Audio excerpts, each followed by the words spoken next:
Imagine you can't see anything. You can't hear anything. The world around you is a total mystery. The simple things we all enjoy, like the sun on your face, the sound of a song, or the word love, are just things you can't understand. This was the world for Helen Keller. When she was just a baby, an illness took away her sight and her hearing. She was stuck in her own body. As a child, she was angry and frustrated. She would scream and hit things, trying to connect with a world she could only feel as a mix of strange touches and movements. But this isn't just a sad story. It's not just about a girl who lived in the dark. It's a story about a single moment, when a teacher spelled a word into her hand as cold water ran over it, that changed her life forever. It's a story about a partnership that showed the world anything is possible. It's the story of a woman who, with a smart mind and a strong will, became a symbol of hope for people everywhere. This is the story of Helen Keller. She was more than just someone who overcame her problems. She used her experiences to help others. She was a top student at Radcliffe College. She fought for women's rights and for better working conditions. She traveled all over the world, proving that you don't need to see or hear to have a clear vision and a powerful voice. Come with us on a journey through the life of an amazing American hero. Her story will make you think about what it really means to see, to hear, and to live a life that matters. This is Helen Keller, a biography. Chapter 1, A Promising Start. Helen Adams Keller was born on June 27, 1880, in a small town called Tuscumbia, Alabama. The house where she was born was a pretty, vine-covered cottage on her family's estate, which they called Ivy Green. Her family was well known in the area, with roots going back to some of America's first settlers. Her father, Captain Arthur Henry Keller, was a former officer in the Confederate Army and a newspaper editor. Her mother, Kate Adams Keller, was a much younger woman and a distant cousin of the famous General Robert E. Lee. Helen was their first child together, and she was born a healthy, happy baby. For the first 19 months of her life, Helen was a typical child. She saw the world with her own eyes and heard the sounds around her. She loved to play, laugh, and explore. Her family noticed how quickly she was developing. She started to walk and even tried to say a few words, like tea and wah-wah for water. Her parents were proud and full of hope for their bright little girl. She was their little darling, full of life and curiosity. The world she saw was a simple, beautiful one, the green leaves on the ivy covering her home, the bright sunshine of Alabama, and the loving faces of her family. The world she heard was filled with the sounds of her parents' voices, the rustling of trees, and the playful barks of the family dog. It was a complete world, full of color and noise and life. But then, one cold February morning in 1882, everything changed. Helen became very sick. The doctors called it acute congestion of the stomach and brain, which many believe today was probably a type of meningitis or scarlet fever. She had a high fever that lasted for several days. Her parents were terrified, staying by her side and fearing the worst. Miraculously, the fever finally broke. The family was overjoyed. They thought their little girl was going to be just fine. They were wrong. As the days turned into weeks, her parents started to notice something was wrong. Helen didn't respond when they rang the dinner bell or waved their hands in front of her face. The bright, curious baby had become quiet and confused. The doctor confirmed their worst fears: the illness had left her completely blind and deaf. Just like that, the vibrant world she knew, the world of light and sound, disappeared. The simple joy of seeing her mother's smile or hearing her father's voice was gone forever. The happy, promising start to her life had been replaced by a silent and dark world that she would have to find a way to navigate. The journey of Helen Keller has only just begun. Ahead, we'll explore the years of darkness, the arrival of her life-changing teacher, and her amazing rise to become a world-famous activist. You won't want to miss what comes next. If you're enjoying this story and want to join our community of listeners here on EchoLib, please subscribe to the channel and give this video a like. It truly helps us share more stories like Helen's with more people around the world. Now let's continue with Chapter 2. Chapter 2, The Illness and the Isolation. The quiet joy that had filled the Keller home was gone, replaced by a growing sadness and fear. Helen's parents watched helplessly as their daughter, once so bright and full of life, faded into a world they couldn't reach.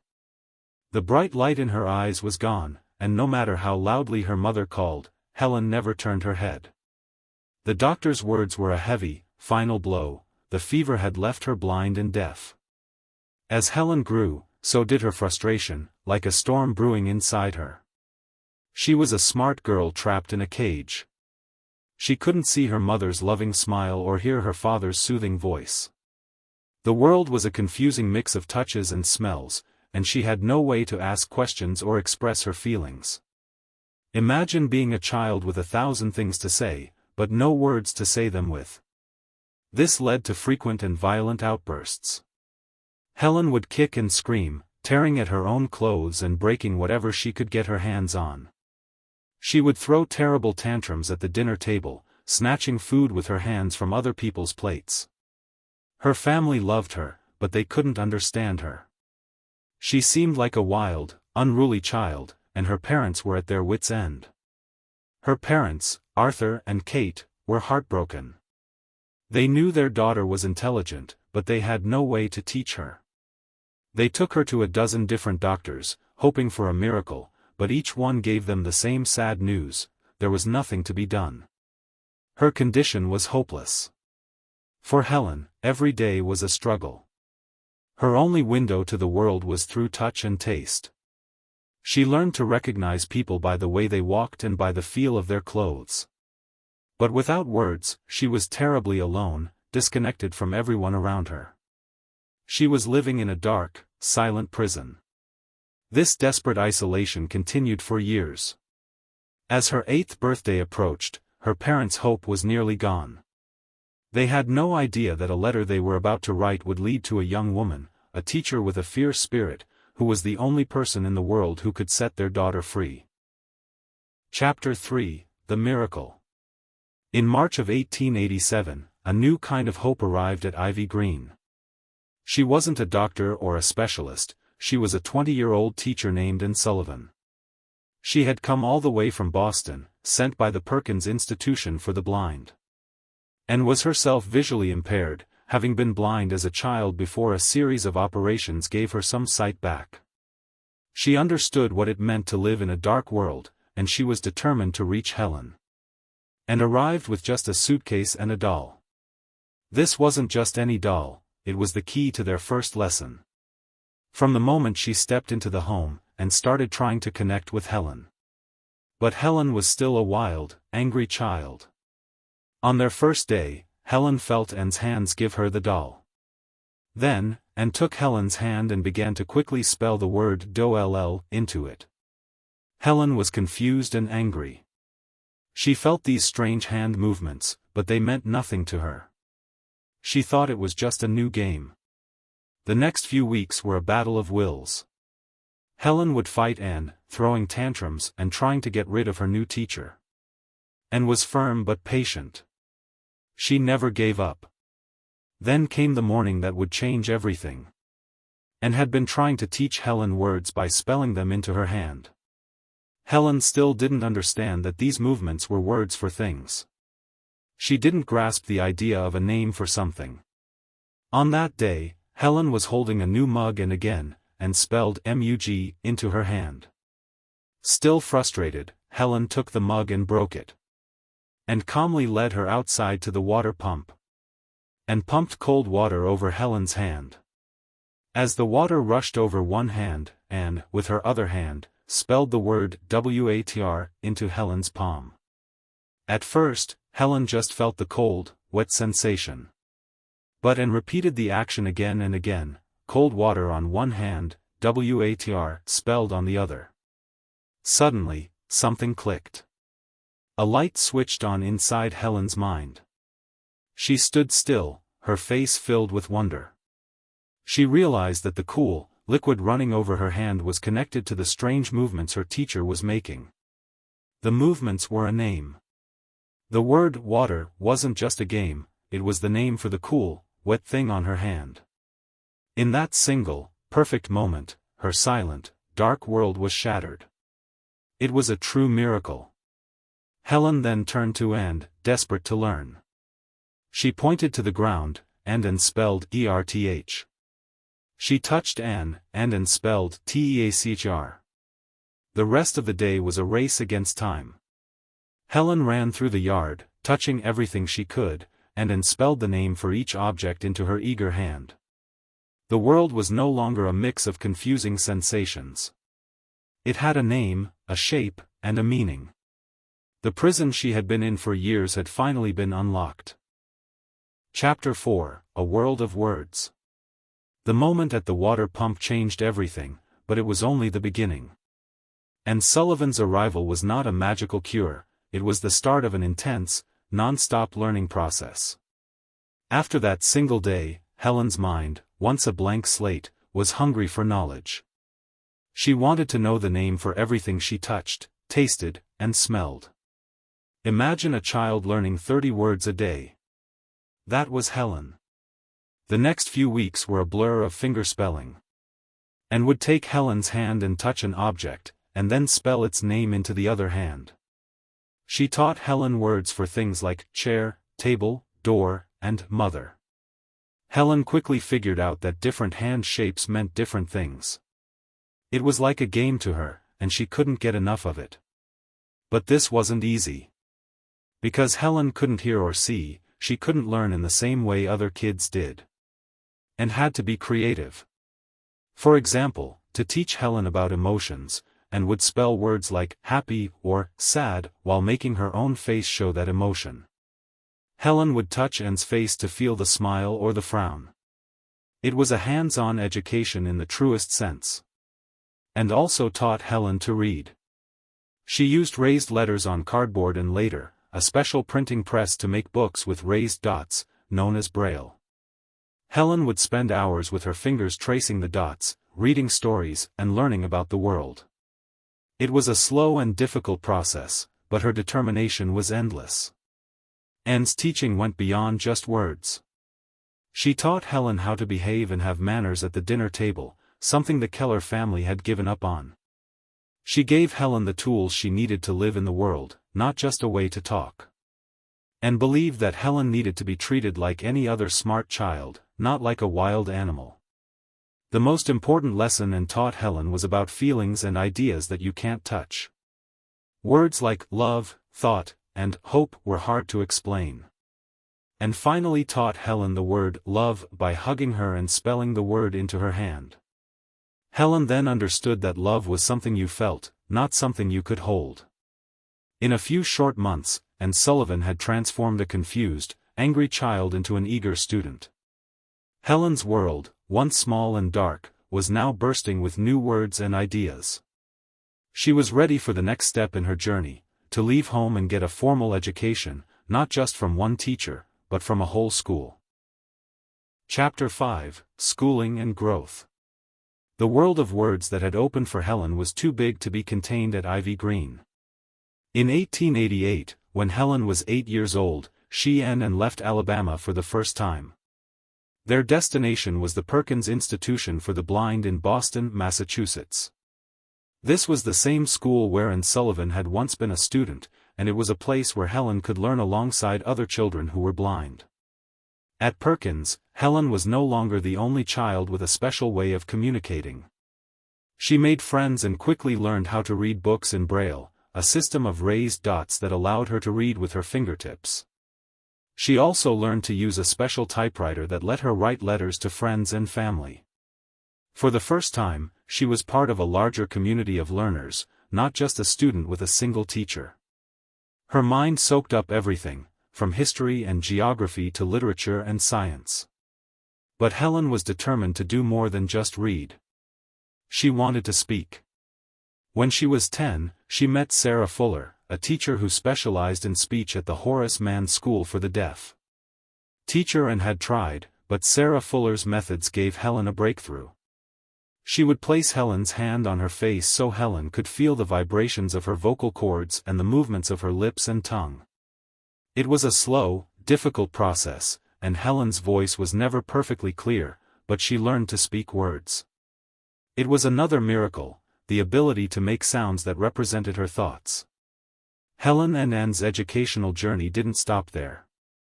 They later went to the Wright Humason School for the Deaf in New York, and then the Cambridge School for Young Ladies in Massachusetts. These weren't schools for students with disabilities, they were regular schools where Helen, with Anne at her side, attended classes with sighted and hearing students. While Anne translated the lectures and class discussions into Helen's hand, Helen worked tirelessly. It took her longer to prepare lessons and to take tests, but she was a star student. Her teachers and classmates were amazed by her intelligence and her unbreakable spirit. Helen's time in these schools was preparing her for an even bigger goal, college. It was a goal many people thought was impossible for a deaf-blind person. But Helen, with Anne's unwavering support, was getting ready to prove everyone wrong.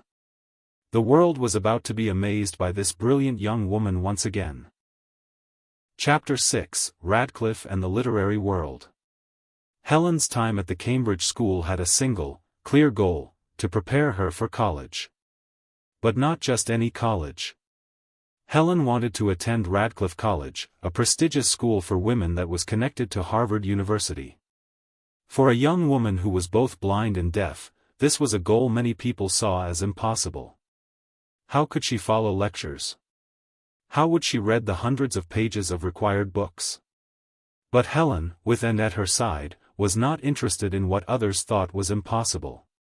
With tireless work, she passed the difficult entrance exams. In 1900, she began her 4-year journey at Radcliffe. Life there was unlike anything she had experienced before. Helen sat in regular classrooms with other students, with Anne by her side. Anne would listen to the professor's lectures and then, with her fingers, quickly translate the words into Helen's hand. It was a race against time. Anne's hands often became sore and tired, and her eyes, already weak, suffered from reading so many books to prepare for class. But together, they made it work. During her time at Radcliffe, Helen's fame grew. She had supporters in high places who were inspired by her story. One of her most important friends was the famous author Mark Twain. He called her the eighth wonder of the world and admired her fierce spirit. When he heard that the cost of her education might be a problem, he used his influence to find a wealthy friend to pay for her schooling. Another lifelong friend and mentor was Alexander Graham Bell, the inventor of the telephone. Bell had first met Helen when she was a child and had helped her family find Anne Sullivan. He was a constant source of encouragement and believed in her potential to be a writer. It was to him that she would later dedicate her first book. While still a student at Radcliffe, Helen began a new project. She started writing her autobiography, The Story of My Life. The book was published in 1903, a year before she graduated, and it was a huge success. It told her amazing story from her own perspective, from the darkness of her early childhood to the miracle at the water pump and her journey to college. It showed the world that she was not just a girl who had overcome challenges, but a talented writer with a brilliant mind. The culmination of all her hard work came on June 28, 1904. Helen Keller, at the age of 24, graduated from Radcliffe College. She received her Bachelor of Arts degree cum laude, which means, with honors. She was the first deaf-blind person in history to earn a college degree. It was a victory not just for Helen, but for everyone who believed that a person's physical challenges do not define their intellectual or personal limits. Chapter 7: A Voice for Others. Graduating from Radcliffe was not the end of Helen's journey, it was the beginning of her life's true work. Her time as a student had turned her into a writer and a public figure, and she now saw her unique position as a gift to be used for others. Helen Keller's next chapter was to become a tireless activist and a voice for those who could not speak for themselves. In 1924, Helen began working with the American Foundation for the Blind, AFB. This was more than just a job, it was a mission. Helen traveled all over the United States and later around the world, giving speeches and meeting with people. She used her fame and her personal story to raise money for the AFB and to change the way people thought about the blind and deaf. She spoke passionately about the need for education, jobs, and a life of dignity for people with disabilities. Giving a speech for a deaf-blind woman was a remarkable thing to see. With Anne Sullivan by her side, Helen would stand on stage and would whisper the words of her speech into Helen's hand. Then, Helen would repeat the words into a microphone, her voice sometimes sounding a little different, but her message always clear and powerful. She would also have an interpreter who would sign her words for the hearing audience.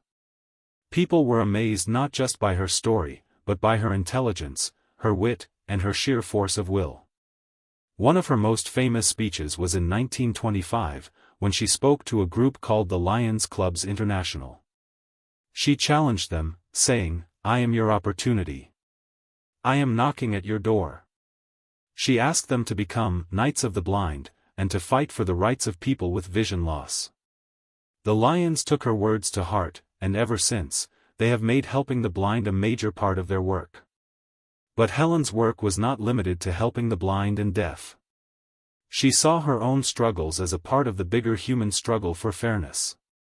She became an outspoken advocate for women's suffrage, believing that all women deserved the right to vote. She was also a strong supporter of labor rights and became a member of the Socialist Party, which surprised many people. She believed that everyone, not just the wealthy, deserved a fair chance at life. Helen Keller was not just an inspiration for one group of people, she was a voice for all who faced injustice. With Anne Sullivan and her later companions always by her side, Helen became a symbol of courage and a global ambassador for human rights. She used her own story of overcoming darkness to bring light to the lives of millions. Her journey from the silent darkness of her childhood to the bright stage of public life was truly complete. Chapter 8: A Broad Spectrum of Activism. Most people think of Helen Keller as a symbol of hope for people with disabilities, and she was. But her work as an activist went much, much further than that. She believed that her struggles were a part of a much larger struggle for justice for everyone. She saw the connections between her own life and the lives of the poor, the oppressed, and the silenced. She was a woman who was not afraid to speak her mind, even when her ideas were not popular. One of the first causes she took up was women's suffrage, the right for women to vote. In the early 1900s, this was a very big deal. Many people believed women should not have a say in politics. But Helen felt that it was unfair to deny women a voice. She wrote articles and gave speeches for the cause, arguing that women's political and industrial needs are no less genuine than those of men. She believed that true justice meant everyone had a seat at the table. Helen's most surprising and often overlooked activism was her passion for labor rights. She came to believe that many people with disabilities, especially blindness, were poor because of problems in society, not just bad luck. She saw that many workers lost their sight in dangerous factories that didn't have good safety rules. She became a member of the Socialist Party of America and wrote articles for socialist newspapers. She believed that the rich factory owners were taking advantage of the workers. She once wrote, "The real cause of blindness is an employer's failure to safeguard his machines." This side of Helen Keller shocked many of the newspapers and people who had celebrated her as a sweet, innocent girl. They didn't want to hear her talk about politics and the working class. One newspaper even wrote that her blunders grew out of the manifest limitations of her condition. Helen, however, was furious. She responded, "I was a socialist before I had my eyes and ears." The world of light and sound was a small one, but the world of injustice was a very big one. Helen also spoke out against war, calling herself a pacifist during World War I. She believed that wars were fought for profit, not for the good of the people. Her life wasn't just about overcoming her own challenges, it was about using her platform to fight for the rights of all. She was not just an inspiration, she was a radical, a firebrand, and a champion for a more just world. Her activism showed that a person's compassion and conviction can be a powerful force for change, no matter what. Chapter 9, The Enduring Partnership. From the moment Anne Sullivan arrived at Ivy Green, she was more than a teacher, she was the key to Helen Keller's world. Their partnership lasted for 49 years, a lifelong bond that was one of the most powerful in history.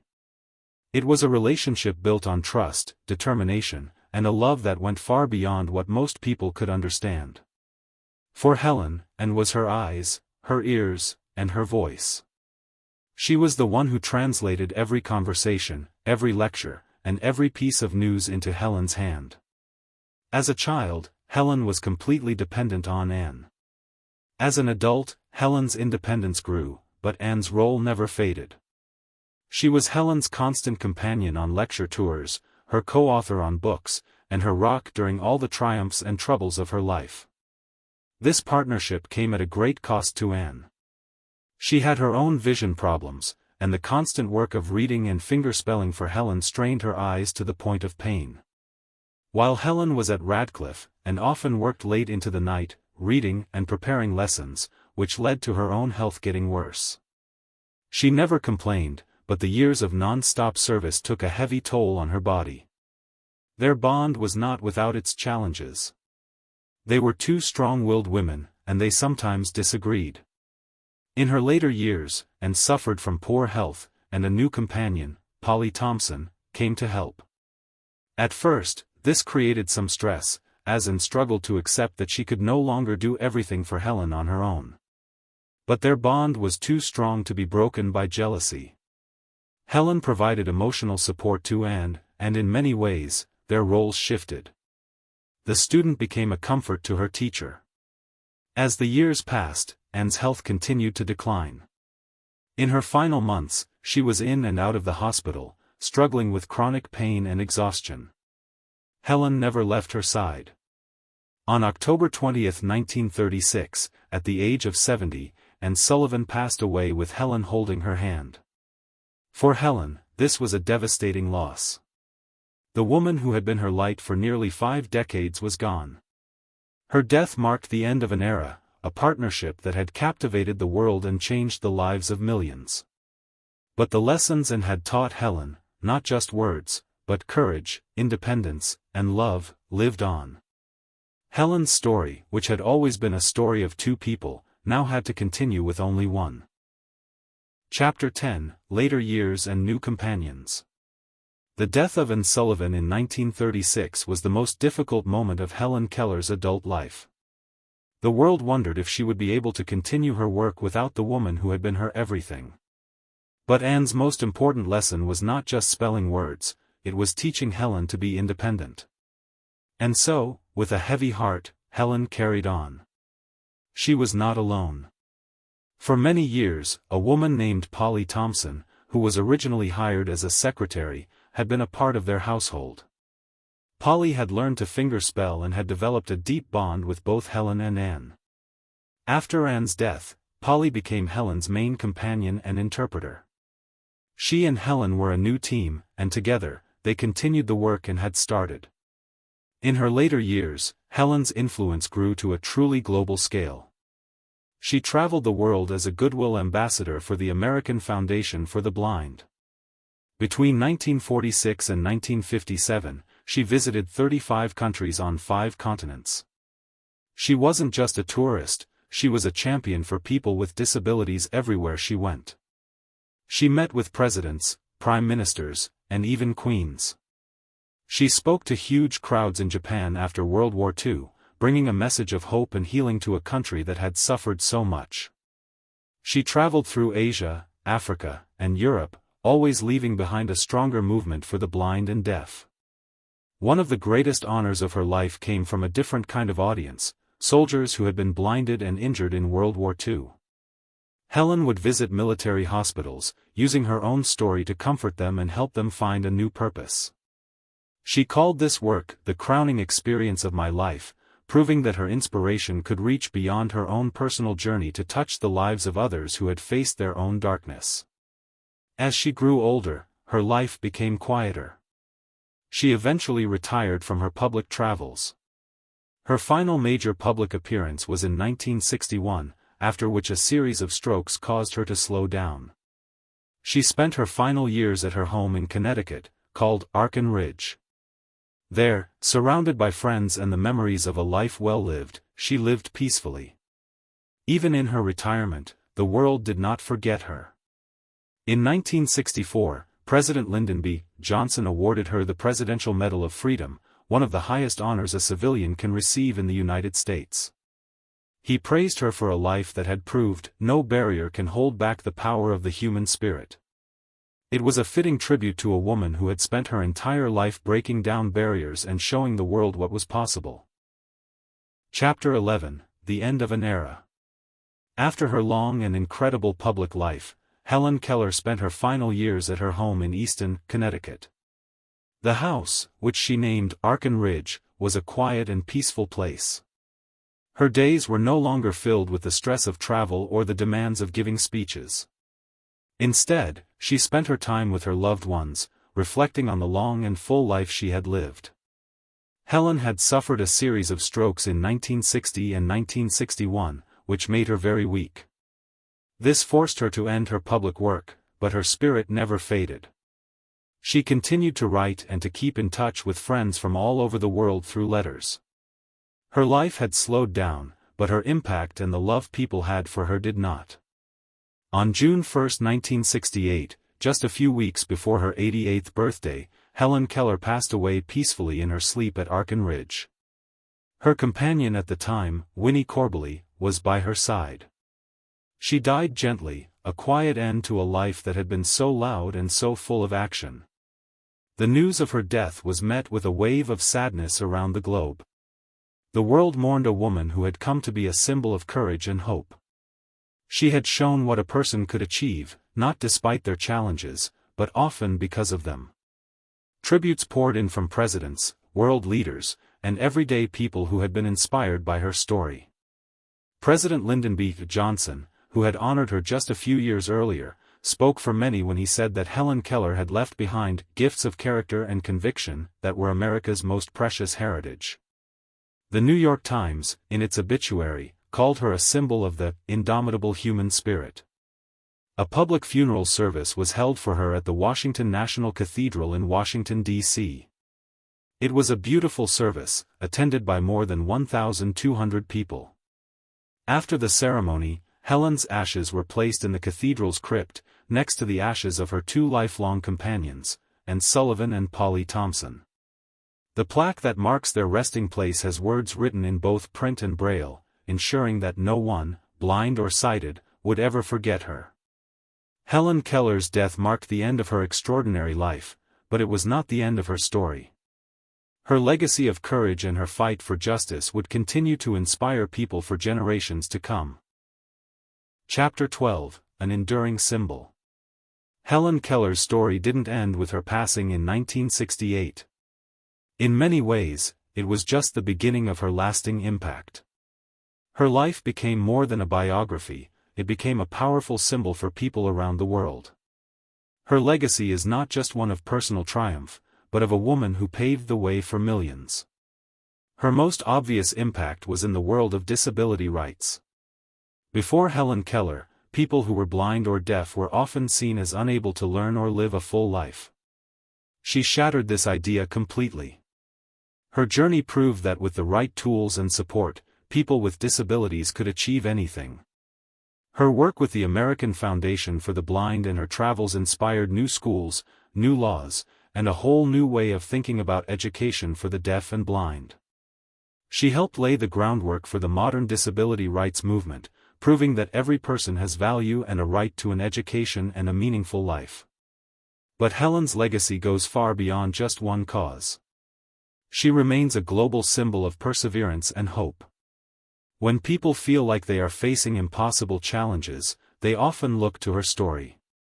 It is a reminder that no matter how dark or silent your world may seem, it is still possible to find a way to communicate, to learn, and to thrive. Her life is a living example of the famous phrase, "Where there's a will, there's a way." Her story has also been told and retold in countless ways, in movies, plays, and books. The play and movie The Miracle Worker, which tells the story of her breakthrough with Anne Sullivan, has introduced her to new generations and continues to be a classic story of courage and love. Ultimately, Helen Keller's life asks a simple but powerful question: what does it truly mean to see and to hear? She showed us that you don't need eyes to have vision, and you don't need ears to have a voice. Her life was not a tragedy, it was a testament to the incredible power of the human spirit. She took a world of silence and darkness and turned it into a world of words, ideas, and a message that continues to light up the world today. And so, we close the book on the life of Helen Keller. But her story remains open, ready to inspire anyone who is willing to listen. Thank you for joining us on this journey through the extraordinary life of Helen Keller.